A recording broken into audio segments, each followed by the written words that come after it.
Well, welcome back, Maine Mariners Nation. This is Pucks from the Pine Tree Pod. I'm your host, Benjamin Kennedy. Thank you so much for checking in with me tonight.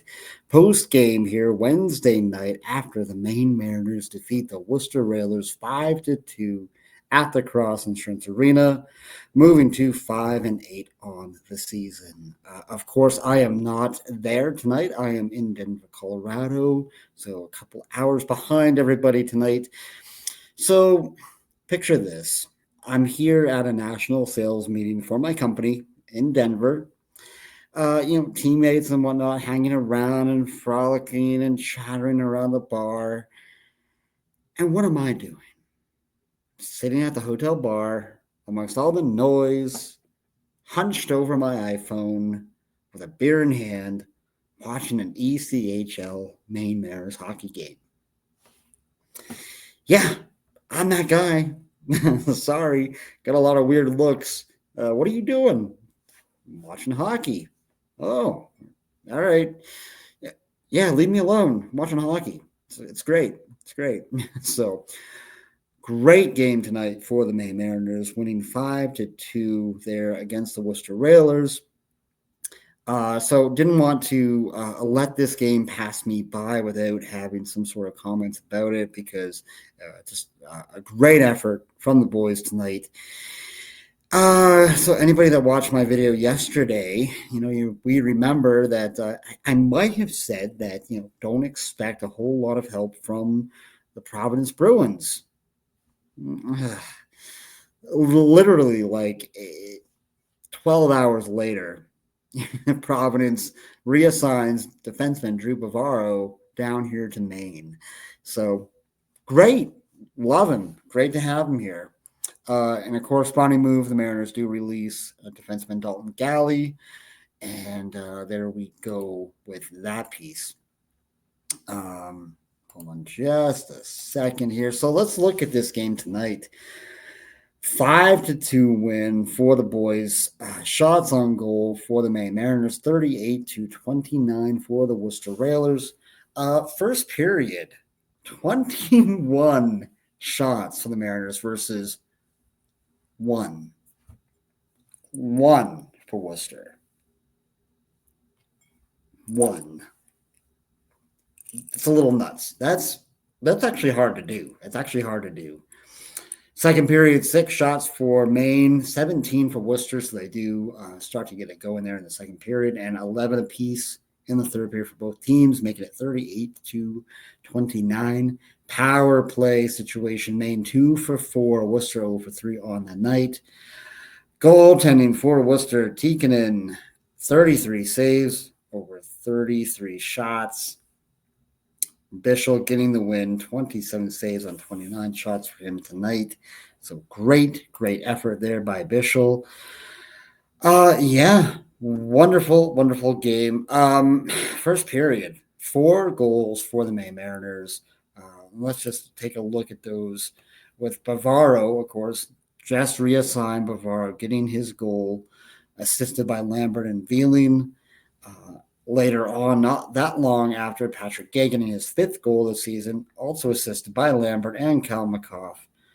Third goal there at the 10-13 mark, Stockdale. I love this play for him, assisted by Berger and Willits. Stockdale may be the hardest working player on the team to date. You just see this kid out there just making the effort, skating hard. He might be the hardest skater on the team, in my opinion. This kid works his ass off. So great to see him get that goal tonight. And it was kind of a little bit of a backbreaker. I mean, if you're 2-0 and you're Worcester, you're like, listen, we're 1 shot away from getting back in this game. Stockdale puts that in at the 10-13 mark. You're down 3-0. You're like, yeah, okay, we don't have it tonight. All right. So good on him. 4th goal at the 16-23 mark in the first period. DeVoe with his 4th on the year, assisted by Sarlo and Veerling. And then you have to go into the third period for Maine. Evan Veerling getting his 3rd goal, assisted by Vidmar and Lambert. And that's 3 assists for Lambert on the night. So great night all around for the boys. I would say going back to that first period, I mean, I think I put a comment out on Facebook earlier tonight, just a Flurry. I think just all the frustration from the Maine Mariners was just put out on the ice in that first period. They were tired of hearing about it. They were tired of the results, tired of hearing people like me railing on them about just bad effort and bad performances. Awesome. I mean, again, offensively, this team has been getting shots. They've been getting chances in their zone. It came through tonight. I will say probably the best news for the Maine Mariners tonight is that the Zamboni drivers, they really only had to, take care of one half of the ice after the first period. They only went out and just did that one half of the ice because Worcester got one shot on net in that first period. I mean, that was one of the most dominant ozone effectiveness, whatever you want to call it, by an offensive team that I've ever seen. I mean, it was ridiculous. And coming out of the weekend that we just had, great to see that. Absolutely great to see that for the boys tonight. They absolutely dominated that ozone. And, I mean, they won this game in the first period. There's no question about it at all.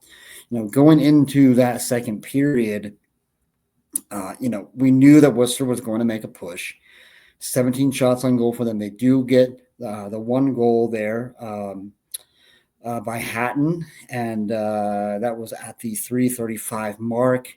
And then, of course, later on, I believe it was still in that second period, they do score another goal. Clearly goalie interference. No question on that. I think it was in the second, might have been in the third. And truth be told, guys, I was at a hotel bar watching this game on my iPhone without any volume, without any play-by-play. So I was doing my very best to have conversations with bosses and coworkers and trying to watch the game. So I think it was in the second period, but that non-goal call, it was the right call. Worcester didn't challenge it, so obviously that it was when you watch that, very clear to see. And I just thought the third period, I think Maine did a great job of keeping it very kind of uneventful. Truth be told, I mean, just looking at it, yeah, of course, Underwood had a high sticking minor that kind of crosses in, but it was just a very uneventful third period. When you're up 4-1 going into that period, that's kind of what you want, is uneventfulness, really. So good on the boys. I would say special teams tonight, something we've been harping on a little bit, right? We have been harping on this. Listen, they get 2 power play goals tonight. They take only 3 penalties, 1 per period. You can live with that. Don't give up any goals. All those metrics, great for the boys tonight. So great to see all of that happening. And I would say, just truth be told, and I am going to keep this video short tonight because I am exhausted. I'm tired. I have to finish this little, number right here that I have, and we got a full day tomorrow here for more meetings. McAllen's 12-year on the rocks. Lovely. Best 60-minute effort of the year for the boys? I think so. I think this was just a little bit of an FU. We're tired of losing. We're tired of our performance. We're tired of the narrative. Let's go out and just put the beat down on whoever's on the ice tonight. And good on them.